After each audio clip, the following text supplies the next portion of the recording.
Абхазия. Добро пожаловать в русский рай. Шохин рассказывает абхазам сказку о великой дружбе. Россия, мол, принесет инвестиции, развитие, светлое будущее.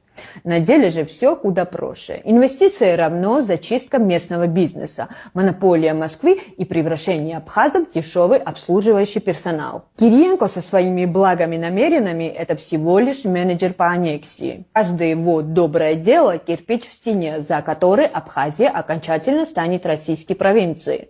Сценарий старь, как империя. Миротворец, потом гуманитарка, потом инвестиции и финальный аккорд – мирное поглощение. Ни танков, ни пушек, только улыбки, бумажки. Вежливая аннексия Made in Russia. Поздравляю, абхазы, вы теперь братский народ. Правда, брат это всегда сидит на вашей шее и никогда не спрашивает, удобно ли вам. Традиции, культура, протест, забудьте, вам оставят только одно право – право молчать.